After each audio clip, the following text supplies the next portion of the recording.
ஓம் முருகா போற்றி, கந்தா போற்றி, கதிர்வேலா போற்றி போற்றி. வேலுண்டு வினையில்லை, மயிலுண்டு பயமில்லை. வேல்வேல் முருகா, வெற்றிவேல் முருகா. என் அன்பு பிள்ளையே, இன்று இந்த செய்தியை முழுமையாக கேள். உனக்கு ஒரு நல்ல செய்தி இன்று உனக்கு கிடைக்கும் என் தங்கமே. நீண்ட நாட்களாக ஒரு விஷயத்திற்காக நீ காத்து கொண்டிருக்கின்றாய் அல்லவா? ஆனால் அந்த விஷயம் இன்று வரை நடந்த பாடில்லை. நீ எப்பொழுதுமே மற்றவரை எதிர்பார்த்து கொண்டிருக்கின்றாய். மற்றவர்களிடம் அன்பை அதிகமாக வைத்துவிட்டு ஏமாந்து அழுது கொண்டிருக்கின்றாய். பிறர் மீது வைத்த பாசத்தை நினைத்து எப்போதும் சிந்தனையிலும் நீ அழுது கொண்டே உன் வாழ்க்கையை நீ வீணடித்துக் கொண்டிருக்கின்றாய். பிறர் மீது பாசம் வைத்து உன் வாழ்க்கையை தொலைந்து விட்டாய். உன் மீது பரிவு காட்டுபவர்கள் என்று யாருமே இல்லை. உனக்கு ஆதரவு சொல்லவும் ஆளில்லை. உறவினர்கள் அனைவரும் வருவது உன்னை பார்த்து ஆறுதல் சொல்வதற்காக அல்ல, உன் கஷ்டத்தை பார்த்து சந்தோஷப்படுவதற்காக. உன் மன இறுக்கத்தால் நீ வருத்தப்பட்டு கொண்டிருக்கின்றாய். உன் நிலைமையை நினைத்து நீ சப்தமிட்டு கத்துகின்றாய். உன் கண்களில் கண்ணீர் துளிகள் எழும்பொழுது ஆறாக பெருகுகின்றது. உன்னுடைய நிலையை நினைத்தால் பேசினால் துக்கம் தொண்டையை அடைக்கின்றது.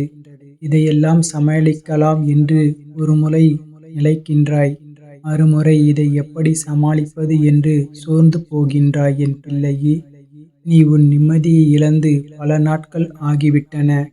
பட்டினியாக இருக்க வேண்டாம் என் தங்கமே. உன் கண்ணீரை துடைத்துக்கொள், மனதை தைரியப்படுத்திக்கொள் என் தங்கமே.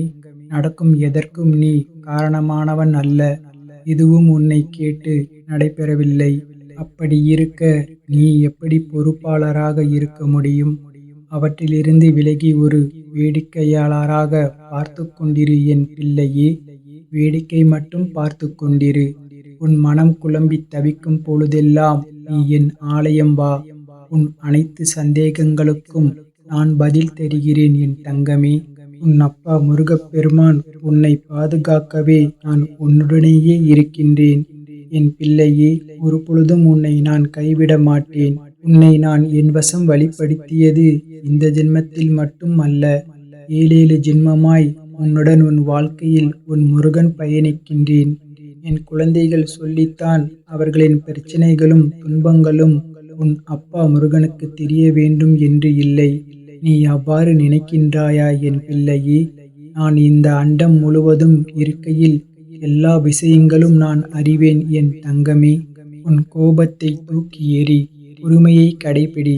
யார் உன்னை அவமானம் செய்தாலும் வாக்குவாதம் செய்யாமல் நீ அமைதியாக இரு என் பிள்ளையே. மற்ற அனைத்தையும் நான் பார்த்து கொள்கின்றேன் என் பிள்ளையே. உனக்காக பொன்னான காலம் வந்துவிட்டது. நீ நிச்சயம் வாழ்க்கையில் வெற்றி பெற்று நிம்மதியுடன் வாழ்வாய். உனக்கான சந்தோஷத்தை உன் வாழ்க்கையில் நான் தரப்போகும் நேரம் வந்துவிட்டது என் பிள்ளையே. இன்னும் சில நாட்களில் உன் வாழ்க்கை நிச்சயமாக ஒரு நல்லது நடக்கும். மிகப்பெரிய நற்செய்தி உன்னை தேடி வரும். என் அன்பு குழந்தையே, இதை நீ கேட்டு முடித்து சரியாக 7வது நாளில் ஒரு நல்ல செய்தி உன்னை தேடி வரும். நீ எதிர்பார்த்த ஒரு நல்ல தகவல் உன்னுடைய இல்லம் தேடி வரும். உறுதியான நம்பிக்கையோடு இறுதி வரை கேள். நல்ல மாற்றங்கள் ஏற்படப் போகிறது. அதற்காக உன்னை தயார்படுத்திக் கொள் என் பிள்ளையே.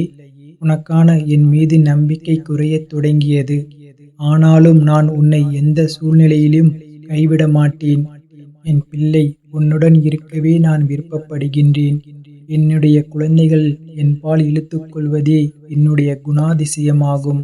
மனதில் ஏற்பட்ட சஞ்சலங்களால் பலமுறை பாதை மாறி போக முயற்சித்த உன்னை எனது பிடியில் வைத்துக் கொண்டேன்.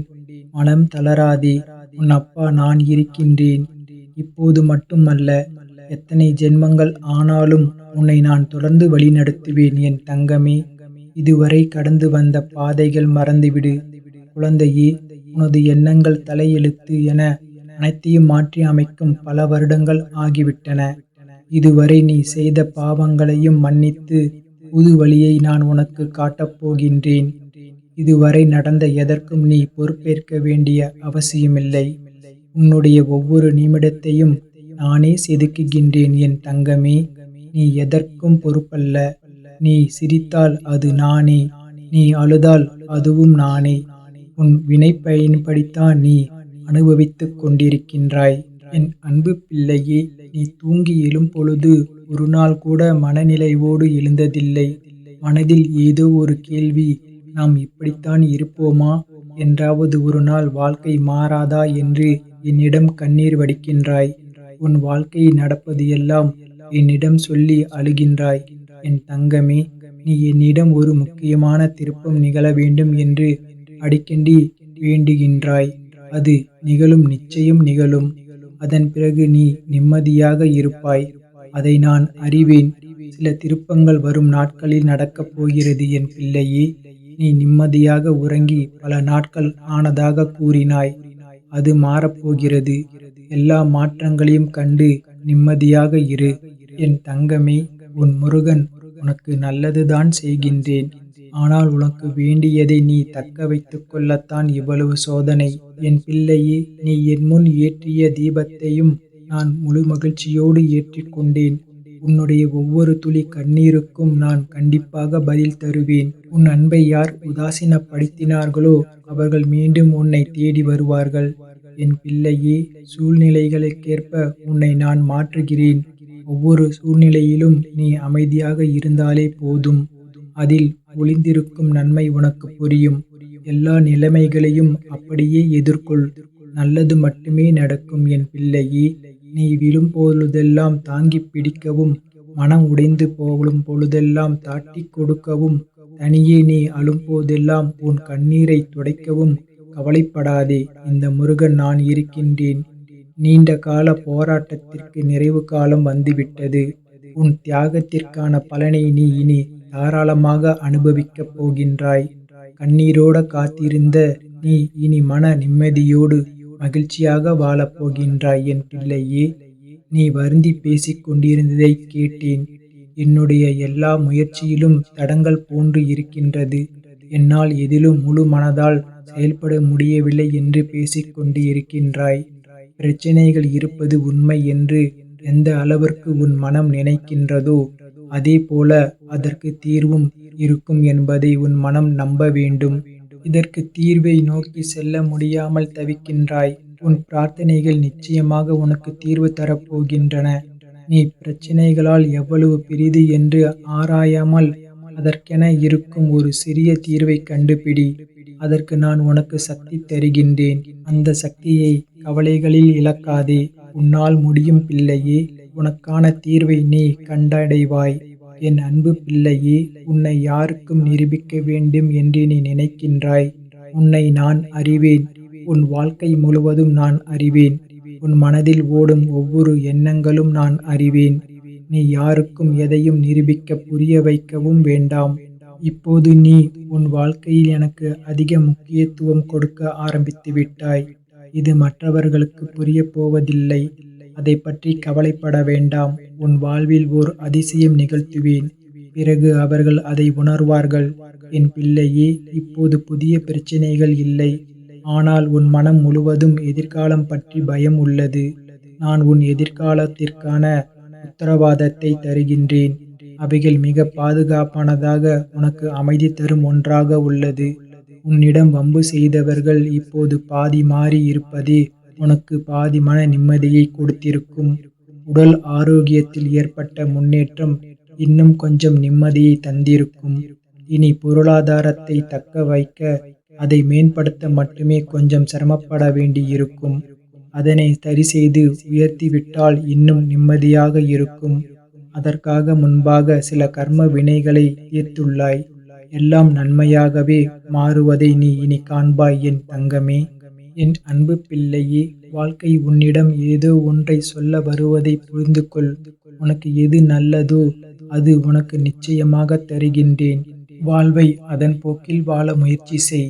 அப்பா, நான் வேண்டியது சில நேரம் நடப்பதில்லை. இனி நீயே எனக்கு எது நல்லதோ அதை நடத்து என்று என்னிடம் ஒப்படைத்து விட்டாய் அல்லவா? நான் பார்த்து கொள்கின்றேன். இந்த முறை வெற்றி பயணமாக நிச்சயம் அமையும். ஒரு காரியம் நல்லதா கெட்டதா என்று சந்தேகம் வருகின்றதா? அது கெட்டதுதான் என்று தாராளமாக முடிவுக்கு வரலாம். முடிவுகளை எடு. நான் இருக்கிறேன். உன்னுடன் காலம் கடந்தாலும் நான் உனக்கு சொன்னது நிறைவேறியே தீரும். நேரம் ஆகலாமே தவிர தப்பாமல் நடக்கும். பொறுத்திருந்து என் லீலைகளைப் பார் என் பிள்ளையே. அனைத்தும் உனக்கு வெற்றியே. என்றும் நான் உன்னுடன் இருப்பேன். உன்னுடைய சந்தோஷத்திற்காக நானும் உனக்காக உழைத்துக் கொண்டிருக்கின்றேன். நான் உன்னுடன் இருப்பேன். உன்னுடைய சந்தோஷத்திற்காகத்தான் நானும் உனக்காக உழைத்துக் கொண்டிருக்கின்றேன். ஆனால் மறுபடியும் நீ வேண்டியதுதான் வேண்டும் என்று என்னிடம் கேட்கின்றாய். உன் தந்தையாக நான் என்றுமே உனக்கு நல்லதுதான் செய்வேன். அதனால் இனி நீ என் மீது மட்டும் கவனத்தை செலுத்து. அனைத்தையும் நான் பார்த்துக் கொள்கின்றேன். மனதளவில் யாருக்கும் நீ எந்த துன்பத்தையும் நீ நினைக்கவில்லை. பல புண்ணியங்களில் பலன் உன்னை வந்து காக்க உள்ளது. மிகப்பெரிய நன்மைகள் இனி வரும் வாழ்க்கையில் உனக்கு நடக்கும். இனி அற்புதங்கள் உன் வாழ்க்கையில் நடக்கும். நீ கொஞ்சம் காத்திரு என் அன்பு பிள்ளையே. நீ அமைதியில்லாமல் குழப்பத்தில் இருக்கும் நேரத்தில் என் அருகே அமர்ந்து என் கண்களை பார்த்து பேசு. உன் மனதில் அதற்கான பதிலை நான் கூறுவேன். போகும் இடமும் தெரியாது, செல்லும் வழியும் தெரியாது. வாழ்க்கை என்னும் இந்த அடர்ந்த காட்டில் செய்வது அறியாது கண்கலங்கி நிற்கும் உனக்கு நல்ல வழி கிடைத்திட நான் உன்னுடன் வருவேன். நான் உன்னை காப்பேன் என் பிள்ளையே. கவலை கொள்ளாதே. என்னால் தாங்க முடியவில்லை என்று ஒவ்வொரு நாளும் கஷ்டங்களை சொல்லி கரைகின்றாய், கதறுகின்றாய். இதோ உன் அப்பா ஓடோடி வருகின்றேன். நான் இருக்கின்றேன். உன்னைத் தவிர உனக்காக எதை வேண்டுமானாலும் விட்டுக்கொடு. விட்டுக் கொடுக்கும் அனைத்தும் ஒரு நாள் உனக்கே உரியதாகும். உனக்காக யாரும் இல்லை என்பதை விட யாருக்காகவும் நீ இல்லை என்பதே உண்மை. இதுதான் உன் வாழ்க்கை என் பிள்ளையே. நீ எப்போதும் என் பாதுகாப்பு வளையத்தில்தான் உள்ளாய். அஞ்ச வேண்டாம். உனக்கு ஏதாவது நேருமோ என்று நீ நினைக்க வேண்டாம். முருகா என்று அழைக்கும் முன்னரே நீ நினைக்கும் நேரங்களில் வந்து பலமுறை உன் பிரச்சனைகளை தீர்த்து வைத்து உள்ளேன். ஏனென்றால் எனக்கு நீ பிரியமான பிள்ளை. நான் இருக்கும் தைரியத்தில்தான் நீ எங்கும் செல்வாய். என் பேச்சை கேட்டு எனக்கு அடிபணிந்து நீ முறையாக வாழும் இந்த வாழ்க்கையில் நான் பாதுகாப்பு அரணாக இருக்கின்றேன் என் பிள்ளையே. ஏன் இன்னும் சோகமாக இருக்கின்றாய்? உன் எதிர்காலத்தை நினைத்து பயப்படுகின்றாயா? பொருளாதாரம் முன்னேறவில்லையே என்று கவலைப்படுகின்றாயா? பல வெற்றிகள் வந்து சேரப்போகிறது. பணமும் வந்து சேரப்போகின்றது. உனக்கு தேவையான விஷயங்கள் அனைத்தும் அதற்கான காலங்களில் உன்னை வந்து சேரும். அதை பற்றி நீ கவலைப்பட தேவையில்லை என் பிள்ளையே. உன் பொருளாதாரம் உயரும் பொழுது உன்னால் முடிந்த சிறு உதவிகளை மற்றவர்களுக்கு செய்து வா. அடுத்தது உன் பொருளாதார மேன்மை அடையும். உன் வாழ்க்கை நிலை இப்போது உயர ஆரம்பித்து விட்டது. உந்தன் சிக்கன காலம் முடிந்து நீ எதிர்பாராத மிகவும் சந்தோஷமான வாழ்க்கை வாழப்போகின்றாய். அதற்காக நீ தயாராக இரு என் பிள்ளையே. முன்பெல்லாம் ஒரு துன்பம் வந்தால் எதிர்மறையாக சிந்திப்பாய். என்ன நடந்தாலும் முருகா முருகா என நாமத்தை உச்சரித்து கிடக்கின்றாய். இதன் மூலம் எதிர்மறை எண்ணங்கள் அதிகரிக்காமல் நீ பார்த்து கொண்டாய் அல்லவா? உனக்கான நல்ல நேரம்தான் இது. நேர்மறையாக உனக்கு கிடைக்க வேண்டியதை பற்றி நம்பிக்கையோடு நீ செய்யும் பிரார்த்தனைகள் நிறைவேறும் காலம் இது. நிச்சயம் நீ வேண்டியது ஒன்று கைகளில் கிடைக்கப் போகிறது என் பிள்ளையே. நீ மகிழ்ச்சி அடையப் போகின்றாய். வாழ்வில் அனுபவத்தோடு வெற்றியும் கிடைக்கப் போகின்றது. குழந்தையே, என்னையே நம்பி இருக்கின்றாய். கவலை வேண்டாம். உன் துன்பங்கள் அனைத்தும் தீரும் காலம் வந்துவிட்டது என் பிள்ளையே. உன்னை எதிர்த்து போட்டி போடுபவர்களை நான் பார்த்து கொள்கின்றேன். நீ அவர்களுக்கு எதிராக போராடி சக்தியை வீணாக்க வேண்டாம். என் பார்வை எப்போதும் உன் மீது இருக்கும். வாழ்க்கையில் பல வெற்றிகள் வந்து சேரப்போகின்றது. பணமும் வந்து சேரப்போகின்றது. உன்னை விட்டு பிரிந்த உறவுகள் உன்னை தேடி வருவார்கள். கவலை வேண்டாம். உன் வாழ்க்கையில் பல அதிசயம் நடத்தப் போகின்றேன் என் பிள்ளையே. பொறுமையோடும் நம்பிக்கையோடும் இரு. உன் வாழ்வில் நீ காணா மாற்றங்களை ஏற்படுத்தப் போகின்றேன். இனி வாழ்க்கையில் நடக்காது என நினைத்து நீ வருந்திய காரியத்தை உன் அப்பா உனக்காக தரப்போகின்றேன். அதை கொண்டு மகிழ்ச்சியாக இரு. உன்னை கண்ணுக்குள் வைத்து காக்க நான் இருக்கின்றேன். நீ கண்ணீர் விழுவதை விடுத்து என் மீது முழு நம்பிக்கை வை. உன் வழி நிறைந்த வாழ்வை நிறைவான நிம்மதியான வாழ்வாக நான் மாற்றப் போகின்றேன். என் அன்பு பிள்ளையே, உன் கைகளில் இருந்து நீங்காமல் ஓடிய பணம் இனி கொஞ்சம் கொஞ்சமாக சேமிப்பாக உயரும். உன்னிடம் செல்வம் சேர்வதற்காக உனக்காக இருந்த தடைகள் நீங்கும். சில கர்ம வினைகளை நீ அனுபவித்து முடித்து விட்டாய். நீ என்னிடம் கேட்டாய் அல்லவா, எப்போது என் நிலைமை மாறும் என்று. இப்போது அதற்கான வாய்ப்பு வரும். நீ ஞானத்தோடு இருந்து உழைக்கும் பணத்தில் கொஞ்சம் கொஞ்சமாக சேமித்து உன் சேமிப்பை உயர்த்தப் போகின்றாய். இனி உன் வாழ்வில் நல்லது மட்டுமே நடக்கும். ஓம் முருகா போற்றி, கந்தா போற்றி, கதிர்வேலா போற்றி போற்றி. வேலுண்டு வினையில்லை, மயிலுண்டு பயமில்லை. வேல்வேல் முருகா, வெற்றிவேல் முருகா. என் பிள்ளையே, மெல்ல மெல்ல உனது துன்பங்கள், கவலைகள் எல்லாம் முடிவுக்கு வரப்போகிறது. என் பிள்ளையே, உனது கஷ்டத்தில் இருந்தும் நோயிலிருந்தும் விடுதலை கிடைக்கும்படி நான் செய்வேன். உன்னுடைய கடன் பிரச்சனை எல்லாமே தீரப்போகிறது. நீ எதிர்பார்த்தபடியே உனக்கு பணவரவு இருக்கப் போகிறது. நீ வேண்டியபடியே, நீ கேட்டபடியே அந்த பணத்தை உனக்கு தரப்போகிறேன். நீ இப்போது பணம் இல்லாமல் தவித்துக் கொண்டிருக்கிறாய். உன் பணப்பிரச்சனையை தீர்ப்பதற்காகத்தான் நான் ஒருவரை அனுப்பியிருக்கின்றேன். அவர் மூலம்தான் உனக்கு பணம் கிடைக்கப் போகிறது. யார் என்று அடையாளம் அறிந்து கொள். வருவது நானாக கூட இருக்கலாம்.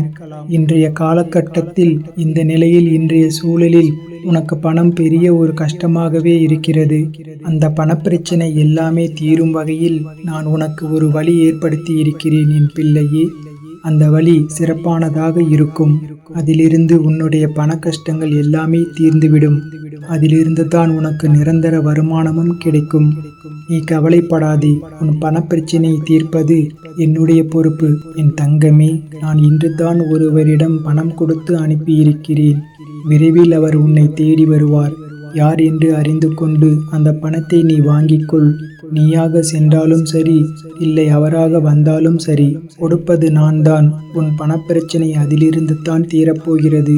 நீ எப்போது அந்த பணத்தை வாங்குகிறாயோ அன்று முதலே என்னுடைய ஆசீர்வாதம் மூலம் உனக்கு பணம் கிடைத்து கொண்டே இருக்கும். உன்னுடைய கர்மாக்கள் எல்லாமே நீங்க பெற்று உன்னுடைய கடன் பிரச்சனைகள் எல்லாமே தீர்ந்து பணமழையில் நனையப் போகிறாய். உன்னுடைய கடன் பிரச்சனை, தீராத கஷ்டம் எல்லாமே நிவர்த்தி ஆகிவிடும். கடன் இருக்கிறதே என்று கவலைப்படாதே. நீ உன் வாயில் இருந்து பணம் இல்லை என்ற சொல்லும் வரக்கூடாது. ஏனென்றால் பணப்பிரச்சனையை தீர்க்கத்தான் நான் ஒருவரை அனுப்பி இருக்கின்றேன்.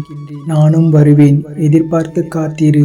நீ என்னை நோக்கி வர வேண்டும் என்றால் இனி நான் சொல்வதைப் போல செய்துவிடு. உனக்கு எல்லாமே நல்லதாகவே நடக்கும் என் பிள்ளையே.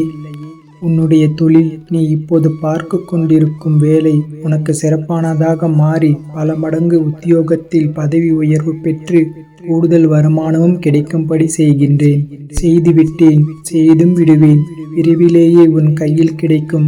நான் சொன்னது போலவே அடுத்த மாதத்திற்குள்ளே உனக்கு கிடைத்துவிடும். அதற்கான நல்ல செய்தியும் உன் காதுகளில் விழும். உன் பணப்பிரச்சனை முற்றிலுமாக நீங்கிவிடும் என் பிள்ளையே. இனி எனக்கு பண கஷ்டம் இருக்கிறது என்ற வார்த்தை உன் வாயில் இருந்து வராது. உனக்கு நல்லதாகவே நடக்கும். நல்லது மட்டுமே நடக்கும் என் தங்கமே. உன் அப்பாவின் துணையோடு உன்னுடைய பாரம் மிக கடுமையாகவும், வேதனைகள் தாங்க முடியாததாகவும், வாழ்க்கை நெருக்கடி நிறைந்ததாகவும் இருப்பதை பார்த்து நான் சஞ்சலப்படுகிறேன் என் பிள்ளையே. யார் இந்த இக்கட்டான நேரத்தில் உதவுவார் என்று எல்லா இடத்திலும் உனது கைகளை விரித்து நீ கலங்கிக் கொண்டிருக்கின்றாய். இப்போது உன்னை அழித்து கொண்டிருக்கிறது. அதிலிருந்து எழுந்து வர நீ முயற்சி செய்கிறாய். ஆனால் உன்னால் வர முடியவில்லை. ஏன் முடியவில்லை என்று யோசித்தாயா? முதலில் அதை எல்லாவற்றையுமே நீ மறந்துவிடு. நான் இப்படி இல்லை என்று மறந்துவிடு. நான் இப்படித்தான் என்று நினைத்தால் நீ அப்படியே உட்கார்ந்து விடுவாய். என்னால் முடியும் என்று எழுந்து வா என் பிள்ளையே. முதலில் உன் முகத்தில் சிரிப்பை கொண்டு வா. அந்த சிரிப்பு இல்லாததுதான் இதற்கு எல்லாமே காரணம். எதையோ மனதில் போட்டுக்கொண்டு அழுது புலம்பி தவித்துக் கொண்டிருக்கின்றாய். யாரிடம் பொய் சொல்வது, யாரிடம் சொன்னால் எனக்கு தீர்வு கிடைக்கும் என்று அழுது கொண்டிருக்கின்றாய். தங்கமே, முதலில் அதிலிருந்து வெளியே வந்துவிடு. உன் முகத்தை எப்போதுமே மகிழ்ச்சியாக வைத்துக்கொள்ள முயற்சி செய். உனக்கு ஒன்றுமே இல்லாதது போல, அதாவது எந்த துன்பமும் இல்லை என்றும், துயரம் இல்லை என்றும், எந்த ஒரு பிரச்சனையும் இல்லை என்பது போல எப்பொழுதும் உன் மனதினை புத்துணர்ச்சியோடு வைத்துக்கொள் என் பிள்ளையே. உன் முகமும் புத்துணர்ச்சியாக கலையாக இருக்கும். அது எண்ணம்தான் இப்போதைய காரணம். உன் முகத்தை நீ நேரடியாக சென்று கண்ணாடியில் பார், எப்படி இருக்கிறது என்று. எவ்வளவு சோர்வாக, எவ்வளவு கவலையாக இருக்கிறது என்று. எல்லாவற்றையுமே மறந்துவிடு. எனக்குத்தான் என் அப்பான் இருக்கிறான் என்று தைரியமாக எல்லாவற்றையும் மறந்து முதல் அடியை எடுத்து வை என் பிள்ளையே. உன் மனதை மகிழ்ச்சியாக வைத்துக்கொள். என்னை நம்பி என் ஆலயத்திற்கு நீ வா. நீ வளமுடன் வாழ்வாய். உனக்கு வாழ்க்கையில் எந்த ஒரு கஷ்டமும் இருக்காது, எந்த துன்பமும் இருக்காது, எந்த துயரமும் இருக்காது. முதலில் நான் சொல்வது போல் செய். உன் வாழ்க்கையில் எப்படி இருக்கிறது என்று பார். உன் மனதையும் உன்னையும் புத்துணர்ச்சியோடு வைத்துக்கொண்டு உன் முகத்தில் புன்னகையை வைத்து பாரேன். எப்படி தேன் போல ஓடி வருகிறார்கள் என்று. வாழ்க்கையின் அர்த்தத்தை தான் எல்லோருமே தேடிக்கொண்டிருக்கிறார்கள். ஆனால் எப்படி வாழ்வது என்றும் வாழ்வதற்கான அர்த்தங்களை யாருமே தேடுவதில்லை. தேடியிருந்தால் வாழ்க்கையை நிம்மதியாக வாழ்ந்திருக்கலாம். ஏன் நடிக்கிறார்கள் என்று தெரியவில்லை. எத்தனையோ முறை சொல்லி ஆகிவிட்டது, வாழ்க்கையில் எதுவுமே காரணம் இல்லாமல் நடக்காது என்று. எல்லாவற்றிற்குமே பின்னால் ஒரு நிச்சயமான ஒரு காரணம் இருக்கும். இப்போது இந்த பதிவை நீ கேட்பதற்கு கூட ஒரு காரணம் நிச்சயம் இருக்கும். அது அந்த இறைவனுக்கு மட்டும்தான் தெரியும் என்று நம்ப வேண்டும். உன்னுடைய வாழ்க்கையின் பாதையில் அழகை சொல்ல உனக்கு வார்த்தைகள் இருக்காது. உன்னுடைய வார்த்தைகளை நீயே தேடிக்கொண்டிருக்கின்றாய். அவ்வளவு அழகானதாக உன் வாழ்க்கை மாறப்போகிறது. வாழ்க்கையில் நம்பிக்கை, நிதானம், பொறுமை, சகிப்புத்தன்மை, அறநெறியில் வாழுதல், பிறரிடம் புறம் பேசாமல் இருத்தல், இதை நீ கடைபிடித்தாலே உன்னுடைய பாதை சுகமான பயணமாக உன் வாழ்க்கை அமையும். உன் பாதையும் நன்றாகவே இருக்கும். எந்த ஒரு கரடுமுரடும் இல்லாமல் நன்றாகவே இருக்கும். நீ உன் அப்பாவை அழைக்கும் தருவாயில் உன் சத்தம் என்னுடைய மனதிற்குள் இருந்து உனக்கு ஆரம்பிக்கும். அதற்கு முன்னதாகவே நான் இருப்பேன். ஏனென்றால் என் இதயத்தில்தான் உன்னை சுமந்து கொண்டிருக்கிறேன். இது அப்பாவின் வாக்கு. நீ உன் வாழ்க்கையில் முன்னோக்கி மகிழ்ச்சியாக செல்லும் காலம் வந்துவிட்டது என் பிள்ளையே. நம்பிக்கையோடு நான் கூறும் வார்த்தைகளை எல்லாமே பின்பற்று. நீ எதையெல்லாம் இழந்தாயோ அதைவிட அதிகமாகவே உன்னை வந்து சேரும். நான் நிச்சயமாக நான் சேரும்படி செய்வேன். சந்தோஷமான செய்தி, இதை நீ புறக்கணித்து விடாதே. எதற்கும் ஒரு காரணம் இருக்கிறது. சந்தோஷ செய்தி என்கிறீர்களே, அப்படி என்ன சந்தோஷமான செய்தி என்று தானே கேட்கின்றாய்? நீ கேட்டதை, நீ நினைத்ததை நான் தரப்போகிறேன். விரைவாக அது உன்னிடம் கிடைக்கும்படி நான் செய்யப் போகிறேன். நீ கேட்டது எல்லாமே உனக்கு கிடைக்கும். என்னிடம் வெகு நாட்களாக கேட்டுக்கொண்டிருந்தாய். அதனால் இப்போது நான் உனக்கு அது நல்ல செய்தியை சொல்வதற்காகத்தான் வந்திருக்கின்றேன். உனக்கு விரைவாக நான் அதை கொடுத்து விடுவேன். வெகு நாட்கள் எல்லாம் காத்திருக்க வேண்டாம். இன்னும் 2-3 நாட்களில் அது உனக்கு கிடைக்கும். நல்ல செய்தியை கேட்பாய். என்னை நீ முழுவதுமாக நம்பு. நீ வருவாய் என்று உனக்காக நான் காத்து கொண்டிருக்கின்றேன். விரைவில் ஒரு முடிவுக்கு வரப்போகிறது. எது என்று கேட்கின்றாயா? உனது துயரங்கள் எல்லாமே ஒரு முடிவுக்கு வரப்போகிறது. நீ தேவையில்லாமல் உன் கண்களை கலங்க வைக்காதே. மகிழ்ச்சியாகவே இரு. எப்போதும் உன்னை நீ மகிழ்ச்சியாகவே வைத்துக்கொள். நான் இருக்கும் போது எதற்காகவும் நீ கவலைப்பட வேண்டாம். என்னை மீறி எதுவும் இங்கு நடக்கப் போவதில்லை என்று உனக்கு நன்றாகவே தெரியும். எல்லாவற்றையும் ஆட்டி வைப்பது நான் தான் என்றும் உனக்கு தெரியும். அப்படி இருந்தும் வீணாக மனக்கவலை உனக்குள்ளே எதற்கு?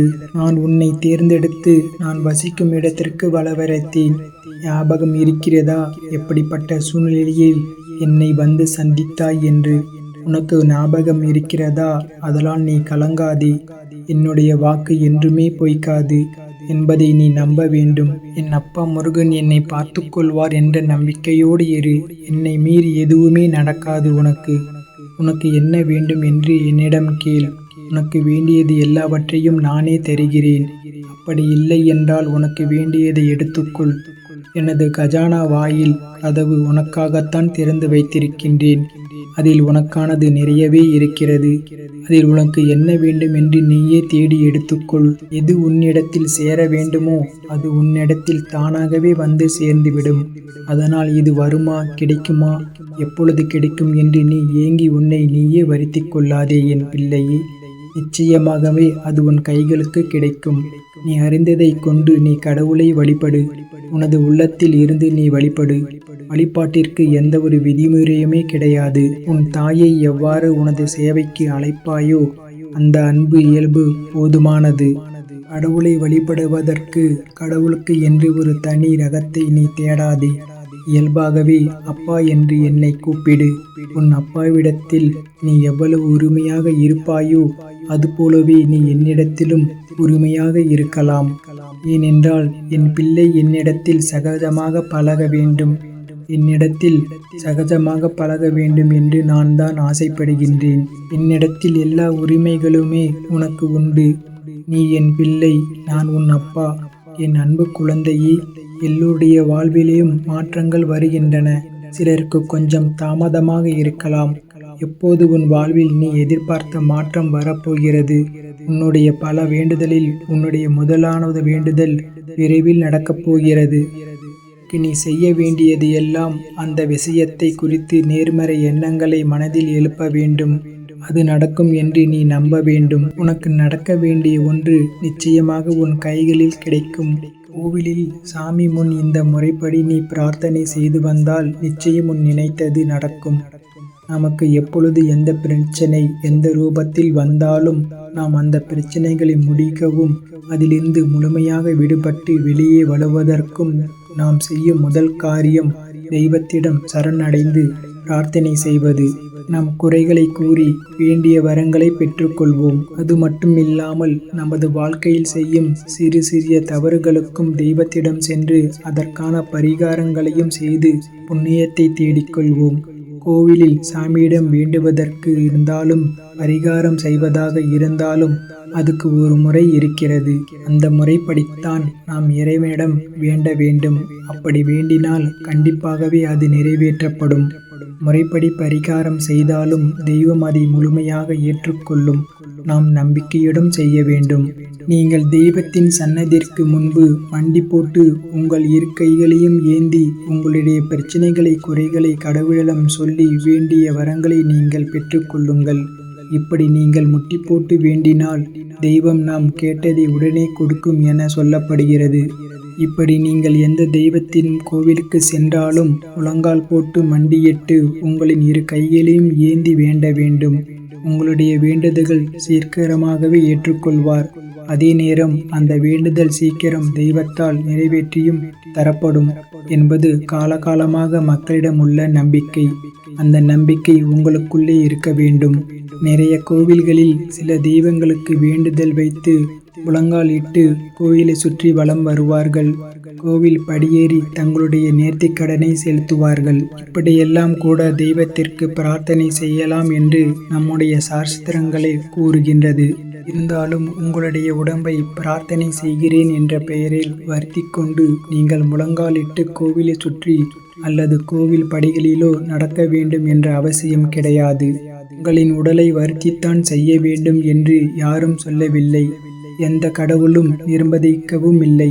தெய்வத்தின் சன்னதிற்கு முன்பு மண்டியிட்டு தெய்வத்தை முழு நம்பிக்கையோடு நினைத்து மனதார வேண்டிக் கொண்டாலே போதும். நீங்கள் நினைத்தது நிச்சயமாகவே ஒரு மண்டலத்தில் நடக்கும். அதாவது 48 நாட்களுக்குள் அது நடந்தே தீரும். நீங்களும் உங்கள் இஷ்ட தெய்வத்தை நினைத்து முழு நம்பிக்கையோடு வேண்டுங்கள். எந்த தெய்வமாக இருந்தாலும் கை நீட்டி கேட்டால் கண்டிப்பாகவே கொடுப்பார். இல்லை என்று சொல்லாமல் நமக்கு அள்ளி தருவார். மண்டியிட்டு கைகளை ஏந்தி கடவுளிடம் கேளுங்கள். உங்கள் பிரார்த்தனை நிச்சயம் நிறைவேறும். ஓ முருகா போற்றி, கந்தா போற்றி, கடம்பா போற்றி போற்றி. வேலுண்டு வினையில்லை, மயிலுண்டு பயமில்லை. வேல்வேல் முருகா, வெற்றிவேல் முருகா. ஓ முருகா போற்றி, கந்தா போற்றி, கடம்பா போற்றி போற்றி. வேலுண்டு வினையில்லை, மயிலுண்டு பயமில்லை. வேல்வேல் முருகா, வெற்றிவேல் முருகா. ஓ முருகா போற்றி, கந்தா போற்றி, கடம்பா போற்றி போற்றி. வேலுண்டு வினையில்லை, மயிலுண்டு பயமில்லை. வேல்வேல் முருகா, வெற்றிவேல் முருகா.